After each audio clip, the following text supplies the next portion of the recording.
Hello friends, welcome back to my channel पहले class. I hope ਤੁਸੀਂ ਸਾਰਿਆਂ ਨੇ ਵਧੀਆ ਹੋਗੀ। मैं भी ਵਧੀਆ। ਸੋ ਅੱਜ ਆਪਾਂ ਇੱਕ ਹਿੰਦੀ ਦਾ ਟੌਪਿਕ ਕਰਾਂਗੇ ਫਸਟ ਟਾਈਮ ਦਾ ਫਸਟ ईयर ਦਾ ਥਕੇ ਪਾਉ ਉਪਨਿਆਸ ਹੈ ਹਿੰਦੀ ਦਾ। ਠੀਕ ਹੈ, ਇਹ ਭਗਤੀ ਚਰਨ वर्मा द्वारा रचित है। सो ਆਪਾਂ ਇਹਨੂੰ ਹਿੰਦੀ ਵਿੱਚ ਹੀ ਕਵਰ ਕਰਾਂਗੇ। चलो करते हैं ਆਪਾਂ स्टार्ट।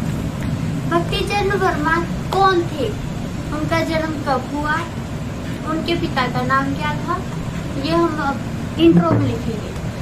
जो भक्ति चरण वर्मा थे वो एक मौज मस्ती के साहित्यकार थे।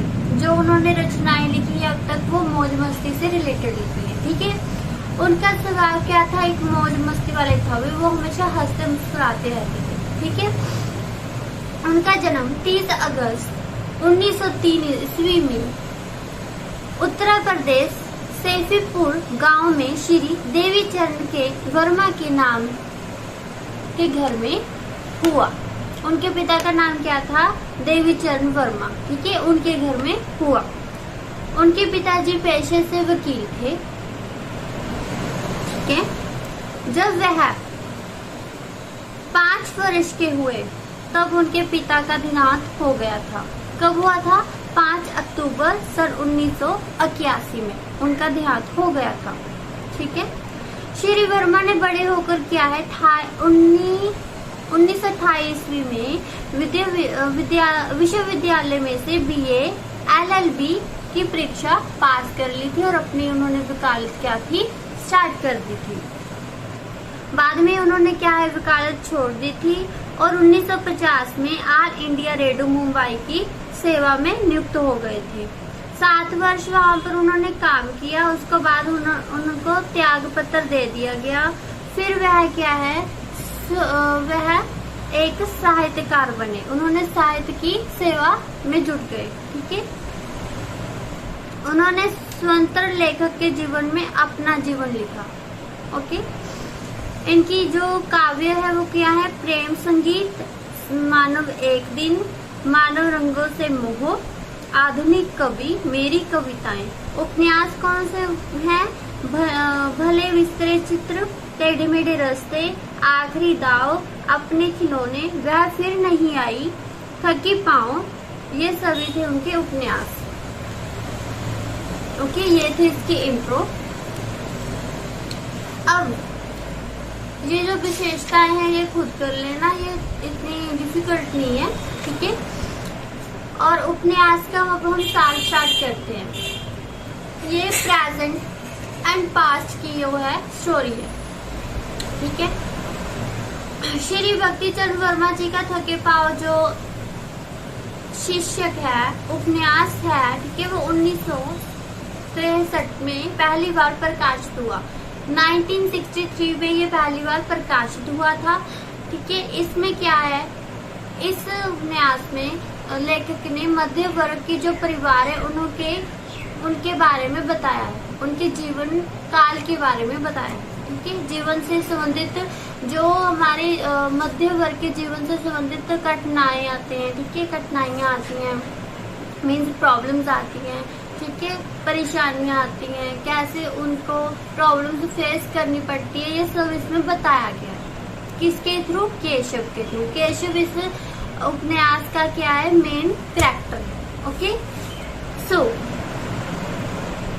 उपन्यास का जो आरंभ है, शुरुआत है, वो केशव के थके पांव, टूटे और हौसलाते होने से शुरू होता है।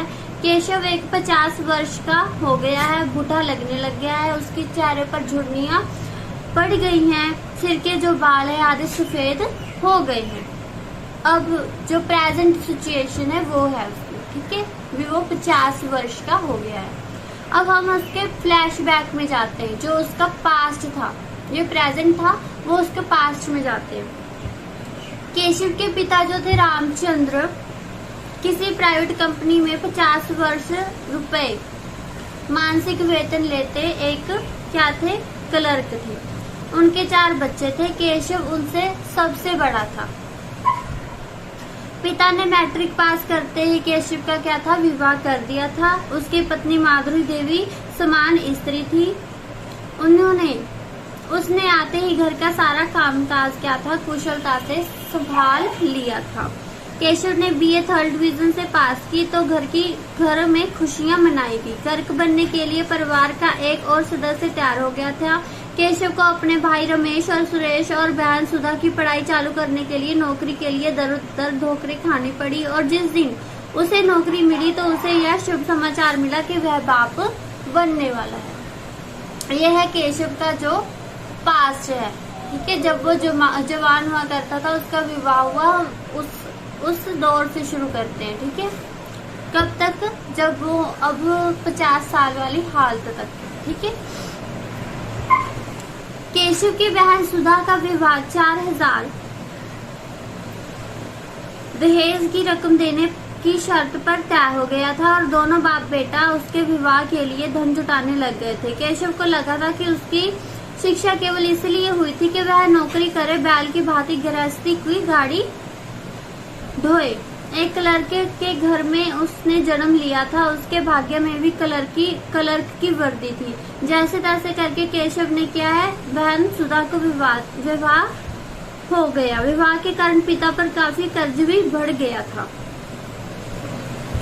जीवन इसी तरह चलता रहा। केशव का छोटा भाई रमेश एक छोटा अफसर बन गया। वह दिल्ली में रहता था। परिवार से उसने अपना नाता तोड़ लिया था।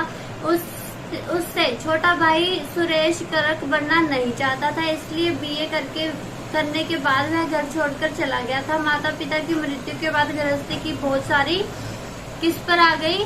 केशव पर आ गई। केशव को 25 रुपए महीने की तरक्की मिली। वह हेड क्लर्क बन गया। उस दिन घर में सभी ने खुशी मनाई। उधर केशव का भी अपना परिवार बढ़ने लगा। उसके घर 3 लड़के और 2 लड़कियां हुई। तब बड़ा लड़का मोहन MA में पढ़ रहा था। केशव को उससे बड़ी आशाएं थी। वह उसे अफसर बनाना चाहता था। तरक्की मिलने के 15 दिन बाद ही केशव ने अपने बड़े बेटे की शादी तय कर दी। जो गलती उसके पिता ने की थी वही केशव ने दोहरा दी। बेटे की शादी पढ़ाई करते समय ही कर दी, जिस कारण PCH परीक्षा से पास तो हो गया पर वह चुना ना जा सका। मोहन ने LLB पास करके वकालत शुरू कर दी, पर वकालत चली नहीं। मजबूर होकर उसने 100 रुपए की नौकरी करनी पड़ी। ना चाहते हुए भी वह क्लर्क बन गया। मोहन से छोटा किशन पढ़ाई की तरफ ध्यान ना देता था। वह गैर जिम्मेवार और आवारा किस्म का युवक था। 22 साल का हो जाने पर BA नहीं कर सका। मोहन से अधिक वह माँ का लाडला था। आखिर एक दिन केशव मोहन की पत्नी और अपनी माँ से रुपए लेकर मुंबई चला गया, फिल्मों से अपनी किस्मत आजमाने। एक तरह से वह परिवार से दूर हो गया था। अब केशव और मोहन अकेले ही गृहस्थी की गाड़ी को खींचने वाले रह गए थे। उधर केशव की बड़ी बेटी माया भी जवान हो गई थी। उसने BA पास कर ली थी, पर परिवार की आर्थिक हालत इतनी कमजोर थी कि उसे आगे नहीं पढ़ाया जा सका। तभी परिवार का एक गाज गिरी मोहन की नौकरी जाती रही। वह एक दिन फिर से बेकार हो गया। काफी दौड़ धूप करने पर उसे मात्र 100 रुपए महीना की नौकरी मिली। नौकरी पर जाने के लिए मोहन को रोज 6-7 मील साइकिल पर जाना पड़ा था। मोहन सेहत की दृष्टि से तो बचपन से कमजोर ही था। एक दिन उसे खून की उल्टी आई तो पता चला कि उसे क्या है, TB है। इसी बीच किशन मुंबई से आकर अपनी ताम झाम से घर का चकाचौक कर गया था, पर घर से पैसे भेजने के नाम पर वह सदा कोई न कोई बहाना बना देता था। केशव को लगता था कि यह लड़का तो अपनी चर्चाओं की तरह परिवार से कट गया है। वह मन ही मन खिंचता कूटता पर वह कुछ कर ना सकता। मोहन की व्यवहारिक घर की आर्थिक दशा को और शौचनीय बना दिया था। इलाज के लिए किसी पहाड़ी स्थान पर और किसी हॉस्पिटल पर ले जाना जरूरी था और बाप के पास रुपया नहीं था। आखिर हिम्मत करके मोहन की पत्नी सुशीला ने अपनी पति के इलाज का बीड़ा उठाया। उसने मोहन को स्वस्थ करने के लिए अपने जो सारे गहने बेच दिए और उसको स्वस्थ बनाकर क्या है घर पर ले आई। लेकिन इलाज के लिए और भी ज्यादा पैसे चाहिए थे। इसी बीच एक और घटना घटी। केशव की बहन सुधा ने केशव की बेटी माया के लिए क्या है दहाजू 3 बच्चों वाले डॉक्टर से विवाह का प्रस्ताव भेजा। केशव अपनी आर्थिक स्थिति को ध्यान में रखकर इस रिश्ते के लिए तैयार लगता था, परंतु माया ने मुंह फटकार कर शादी करने से इनकार कर दिया। बाप के क्रोध और झुड़कियों का उस पर कोई असर ना हुआ। आखिर घर की हालात को से तंग आकर वह भी मुंबई अपने भाई के पास एक्ट्रेस बनने के लिए चले गई। केशव गृहस्थी की गाड़ी खींचते खींचते थक गया था। कमाऊ बेटा बीमार पड़ गया था, इसके इलाज के लिए पैसा चाहिए था, इसलिए उसने मजबूर होके क्या है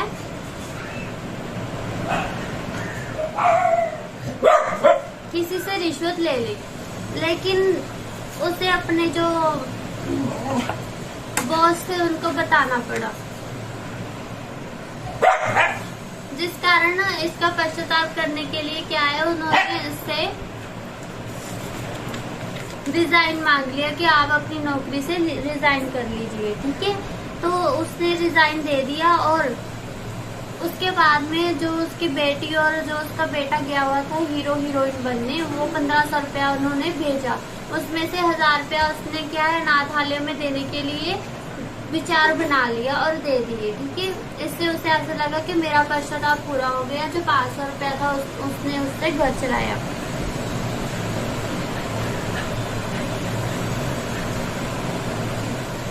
अजीब तरह की थकावट थी उसकी पाँव में। वह सोचने लगा कि यह थकावट कभी भी दूर नहीं होगी। इसी प्रकार ये था हमारा सार।